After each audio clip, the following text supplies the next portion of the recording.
이 갈라디아서는 바울 사도가 갈라디아 지역에 있는 교회들에게 보낸 편지입니다. 그래서 2절에 보면 갈라디아 여러 교회들에게 그랬죠. 여러 교회. 그러니까 갈라디아는 지역을 우리는 말하면 경상도 같은 이런 지역 이름입니다. 한 도시가 아니고. 그래서 이 어느 한 교회에 보낸 편지가 아니고 그 지역에 있는 여러 교회들에게 이런 편지를 가리켜서 우리가 돌려본다고 해서 회람서신이다 그렇게 말하는데 그런 편지입니다. 이런 요즘 같으면 뭐 차 타고 직접 가서 얘기할 수도 있고 뭐 동영상 같은 그런 수단들도 있습니다만은 이 시대에는 편지가 아주 중요하고 편리한 그런 소통 수단이었습니다.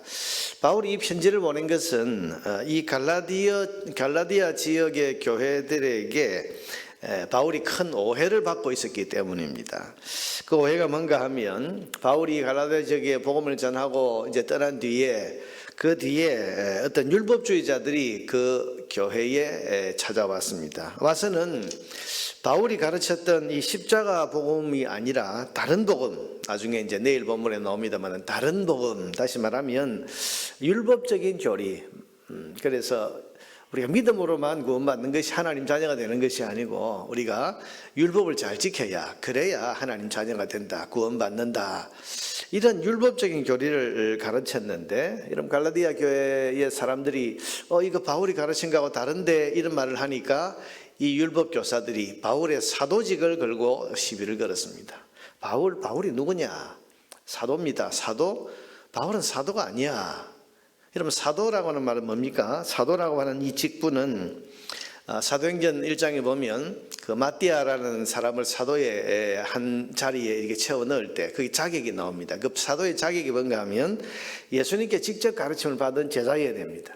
그리고 예수님의 그 요단강 세례에서부터 십자가 죽음과 부활까지를 직접 목격한 그런 직계 제자라야 그래야 사도의 자격이 있는데 바울은 여러분 예수님의 제자가 아닙니다. 그리고 십자가와 부활을 직접 목격한 사람도 아닙니다. 우리가 알다시피 그는 다메섹 도상에서 빛 가운데 나타난 예수님을 만났을 뿐이지 다른 사도와 비교할 때 이 바울은 사도의 자격에 사실은 객관적인 자격에 맞지 않는 사람입니다. 그래서 그런 사람이 십자가와 부활의 복음을 이렇게 전하고 다니니까 이 율법 교사들이 뭐라 그럽니까? 저 바울은 사도가 아니야. 사도가 아닌데 지금 사도라고 사칭을 하고 다니는 사람이야. 왜 바울의 사도직을 공개했는가 하면 바울이 전한 메시지, 그 복음이 잘못됐다는 걸 지금 말하려고 바울의 메시지를 흔들어 놓으려고 바울이 사도가 아니다 이러면서 공격을 한 것입니다. 그래서 이 갈라디아 지역에서는 바울이 전하고 가르쳤던 그 믿음으로 구원 얻는다고 하는 이 복음이 의심을 받고 있었고 바울의 사도직에 대한 그런 의심이 있었습니다.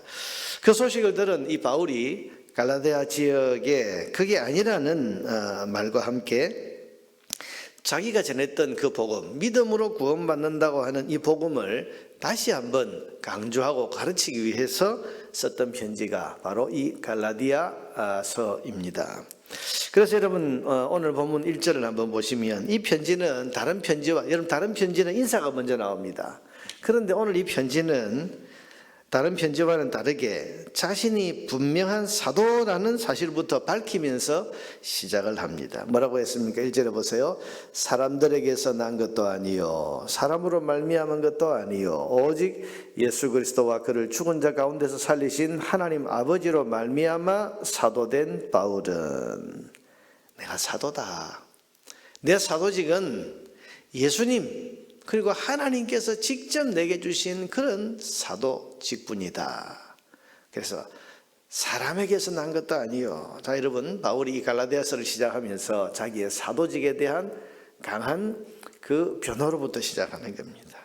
자기의 사도직은 어떤 사람이 부여한 것도 아니고 또 사람들이 논의를 거쳐서 바울을 사도에 넣자 말자 이렇게 해서 된 것도 아니고 하나님 아버지 또한 예수 그리스도께서 직접 불러주셔서 내가 사도가 되었다. 여러분, 그러고 보면 바울 사도의 이 편지들을 보면요, 바울이 자기의 사도직에 대해서 이런 식의 표현을 한 것을 여러 곳에서 우리가 찾아볼 수가 있습니다. 여러분, 이것은 바울의 변명이 아니고 누가 뭐라고 해도 흔들리지 않는 바울의 강한 소명의식입니다. 여러분, 소명의식이란 게 뭐, 소명이란 말은 하나님 부르셨다, 부르셨다. 하나님의 부르심을 우리 소명이라고 그러는데, 하나님이 나를 부르셨다. 오늘 내가 예수 믿게 된 것, 오늘 내가 사도가 되어서 복음을 전하고 이방인 이 지역에서 복음을 전하고 있는 이 사도의 직분을 맡은 것은 내 생각에서 된 것도 아니고 내가 결심해서 된 것도 아니고 누가 추천해서 된 것도 아니고 하나님이 나를 직접 부르셨다.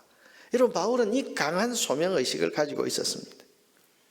평생 이 거룩한 소명의식, 하나님이 나를 부르셨다, 하나님이 나를 불러 세웠는데, 여러분, 이 소명의식에 대한 확신이 강했기 때문에 바울은 어지간한 그런 사람들의 비난이나 공격에도 흔들리지 않았습니다. 여러분, 이 소명의식이 없으면 조그마한 시험이 와도 흔들립니다. 작은 어려움이 있어도 쉽게 그 사명과 직분을 포기합니다. 소명의식. 그래서 우리가 신학교 들어올 때, 이번에도 우리가 이제 노회를 했습니다. 많은 신학생들, 목사 되고자 하는 사람들 질문을 할 때, 이 면접할 때 이 소명의식에 대해서 물어보는 거예요. 소명감이 없으면 안 됩니다. 당신 어떻게 해서 목사 되려고 하냐? 왜 신학교에 왔냐? 근데 거기에 대해서 뭐 우물쭈물하거나 아니면 뭐 별 확신이 없거나 뭐 아직 뭐 잘 확신이 없습니다. 이런 사람들은요, 얼마 못 갑니다. 제가 아는 어떤 분은 뭐 지금은 아주 훌륭한 목사님이 됐습니다만은 신학교를 다닐 때 7년, 여러분 신학교는 7년 과정인데 7년 과정인 신학교를 한 10몇 년을 다닌 분이 있어요. 왜냐하면 이분이 한두 해 다니다가 휴학을 하고 또 몇 년 다니다가 신학교를 나갔다가 그러다가 또 좀 있다가 다시 복학을 하고 또 복학했다가 얼마 있다 휴학하고 이러다 보니까 10몇 년을 신학교 생활을 한 겁니다.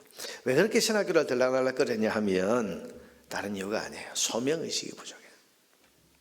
공부하다가 좀 어려움이 있으면 이 길이 아닌가? 이러면서 나가버리고 또 공부를 하려고 또 마음을 잡고 또 하다가 누군가 또 뭐 이런저런 일을 한 중에 네가 무슨 목사가 되나? 이 말 들으면 또 그냥 마음이 흔들려 가지고 그래 뭐 안 다니고 말지 뭐 목사 안 되면 내가 뭐 먹고 살 길이 없나? 뭐 이러면서 또 나가버리고 너무 쉽게 흔들리는 거예요. 이분이 그 10몇 년 뒤에 이제 10몇 년 동안 공부를 하고 마지막에 이제 끝까지 졸업하고 지금 훌륭한 목사님 돼 있는 것은 그 세월 끝에 분명한 소명의식을 가졌기 때문에 하나님 나를 부르셨다. 그러니까 그 뒤로 흔들리지 않는 거예요. 하나님 나를 부르셔서 내가 신학교를 왔고 목사가 되고. 여러분, 이 소명의식이 중요한 거죠. 하나님이 나를 부르셨다고 하는 분명한 소명의식이 있으면 누가 뭐라고 흔들리겠습니까? 뭐 좀 어려움이 있다고 해서 쉽게 포기하겠습니까? 바울은 자기를 부르셔서 이방인의 사도로 삼으신 분은 사람이 아니라 하나님이신 것을 확실히 믿고 그 부르심에 대한 소명의식이 강했고 분명했기 때문에 지금 이런 일에도 흔들리지 않는 것입니다. 여러분, 오늘 우리도 이 소명의식이 분명해야 됩니다. 장로로, 집사로, 권사로, 교회 직분, 또 교사로, 구역장으로, 찬양대원으로 우리가 크고 작은 직분들을 가졌는데 이 직분을 내가 안 하려고 했는데 목사님이 못하겠어 억지로 됐다. 이런 사람들은 쉽게 흔들릴 수밖에 없죠. 그런데 여러분, 이게 목사를 통해서건 뭐 당회를 통해서건 혹은 또 주변의 어떤 권유를 통해서건 여러분, 우리를 부르신 분은 하나님이라는 사실을 우리는 분명히 믿어야 됩니다. 하나님이 부르신 거예요. 그래서 하나님이 나를 불러서 목사, 하나님 나를 불러서 장로, 하나님 나를 부르셔서 권사가 되고 집사가 되고 구역장이 되고 교사가 됐다. 주일학교 선생님들이 이 소명의식이 분명하면 정말 사명감동 잘할 수 있습니다. 이 소명의식이 부족하거나 흔들리면 그러면요, 조그마한 일에도 쉽게 사명을 내려놓고 직분을 소홀히 할 수 있는 경우가 많습니다. 사랑하는 여러분, 우리에게 직분을 맡기신 분은 어떤 사람이나 교인들이 아니라 하나님이신 것을 믿으시기를 바랍니다. 갈라디아서는 이 분명한 소명의식을 가진 바울이 자기의 소명의식을 분명하게 밝히면서 편지를 시작합니다. 그리고 이 분명한 소명의식을 가지고 바울은 이제 두 번째로 말하기를 예수님께서 우리를 구원해 주신 이유에 대해서 분명하게 선포를 합니다. 그게 4절입니다. 그리스도께서 하나님 곧 우리 아버지의 뜻을 따라 이 악한 세대에서 우리를 건지시려고 우리 죄를 대속하기 위해서 자기 몸을 주셨다. 우리를 구원하신 이유가 뭐라고 했습니까? 이 악한 세대에서 우리를 건지시기 위해서 십자가에서 자기 몸을 내어주셨다. 여러분, 이 말은 우리를 구원하기 위해서 예수님께서 당신의 그 고귀한 몸까지 내어주신 것은 우리가 이 악한 세대에 그대로 빠져서 살아가지 않도록 하기 위해서라는 그런 말씀인데, 이 악한 세대라는 게 뭐겠습니까? 이것은 지금 앞으로 이야기하려고 하는 이 갈라디아 사람들의 이 태도, 그게 뭐죠? 예수님의 순수한 복음을 오염시키고 더럽히는 이 무리들에게 속아서 참된 복음의 길을 무시하고 복음에서 점점 멀어져서 악한 세상 쪽으로 달려가는 것과 같은 이런 어리석은 짓을 하고 있는 갈라디아 사람들을 향해서 지금 경고하면서, 이 사람들아, 예수님께서 우리를 그 악한 세대에서 구원하시려고 자기 몸까지 내어주셔서 우리를 구원해 주셨는데 왜 그 악한 사람들의 악한 세상의 그 미혹하는 소리와 그리고 너희를 흔들어 놓으려고 하는 그 잘못된 다른 복음, 거짓 복음, 거기로 왜 달려가려고 하고 있냐?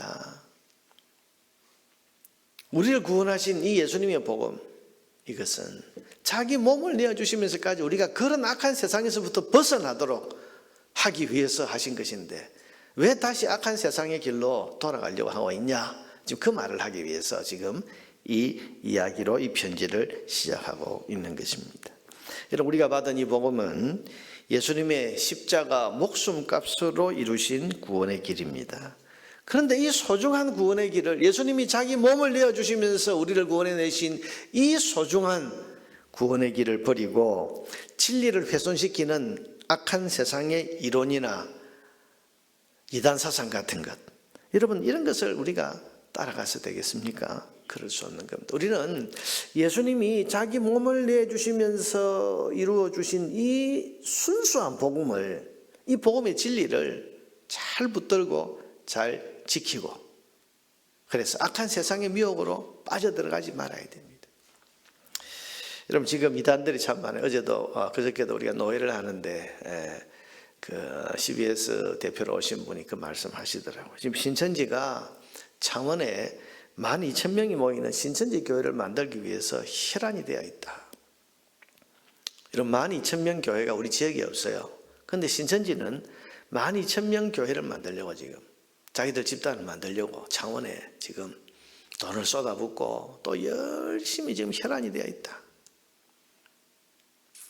여러분, 거기에 빠져들면 우리가 주님께서 자기 몸을 내어주시면서 우리를 구원해 주시면서 이룬 이 순수한 복음에서 우리가 멀어지고 떨어져 버리고 악한 세상으로 돌아가 버려요. 어제 우리 한나의 식사를 진동에서 했는데 갔다가 이제 보니까 건물이 하나 보이는데 3층 건물이에요. 1층에는 커피숍이 있고 2층에는 여호와 증인 왕국회관, 3층에 보니까 장로교회가 있더라고 보니까. 그러니까 제가 그거 보면서 그 이야기를 했어요. 야, 저 3층에 있는 저 장로교회 다니는 분들은 올라가려면 계단을 걸어서 여호와 증인 그 왕국회관 그걸 지나서 올라가야 될 거 아닙니까? 기도하러 올라갈 때마다, 주일날 예배드리러 올라갈 때마다 그 앞을 통과해서 가야 되는데 참 마음 단단히 먹어야 되겠다. 아마 보니까 그 왕국회관, 그러니까 이 여호와의 증인 그 회관이 먼저 들어선 것 같고 3층에 아마 교회가 뒤에 들어온 것 같아요. 뭐 여러 가지 정황상 보니까. 참 저 교회 또 참 보통 각오로 들어간 건 아닐 것 같다. 이단하고 바로 맞닥뜨리는 자리 아니에요. 우리가 뭐 이단과 맞닥뜨려서 뭐 부족할 건 없지만, 그러나 미혹되기 쉬운 그런 요소들을 너무 많이 가지고 있는데 교인들이 주일마다 기도하러 갈 때마다 저거 통과해서 가려고 하면 저 교회 교인들은 정말 마음 단단히 먹어야 되겠다, 그런 생각을 했습니다.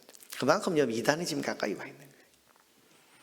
뿐만 아니라 교회라는 이름은 가졌지만은 성경을 엉뚱하게 해석하는 곳이 너무 많고, 다른 진리가 아니라 여러분 복음을 훼손시킬 만큼 잘못된 신앙을 가르치는 교회들도 우리 주변에는 심심치 않게 찾아볼 수가 있습니다. 자, 여러분, 이런 가운데 우리가 신앙생활을 하고 있는데 주님께서 피 흘려 진리를 완성해 주셨는데 어리석고 악한 세대가 그 주님의 피 묻은 진리를 더럽게 하고 추하게 하고 오염시키고 있습니다. 이런 세상 속에서 우리 성도는 진리를 바로 알고 바른 진리로 무장해야 됩니다. 우리가 기도회 할 때마다 공적인 기도 제목 가운데 두 번째가 우리 교회 강단에 복을 주셔서 진리의 말씀이 증거되게 하시고 말씀의 능력이 나타나게 해주십시오. 여러분, 이 기도는 정말 중요한 기도. 왜냐하면 이단과 잘못된 사상들이 너무 많고 갈라디아 교회가 여러분 그것 때문에 지금 흔들리고 있는데 이것처럼 오염된 복음들이 너무 많기 때문에 우리가 바른 진리의 말씀을 붙들고 순수한 복음 가운데서 예수님이 피 흘려서 자기 몸을 내어주시면서 이루신 이 구원의 길로 우리가 바르게 가야 하기 때문에 이 기도는 정말 중요한 기도입니다. 우리가 새벽마다 이제 갈라디아서를 묵상하면서 세상에 오염시키는 잘못된 가르침이 뭔가, 또 우리가 믿고 붙들어야 될 참 진리가 무언가를 잘 배우고 잘 다시 한번 깨닫는 그런 기회가 되어야 되겠습니다. 우리를 악한 세대에서 건지시려고 예수님께서 자기 몸을 내어주셨다. 오늘도 이 사실을 여러분 우리가 깊이 기억하고 악한 세상에 물들지 아니하고 바른 진리의 길로만 걸어 나아갈 수 있기를 기도하는 기도의 시간이 되시기를 바랍니다.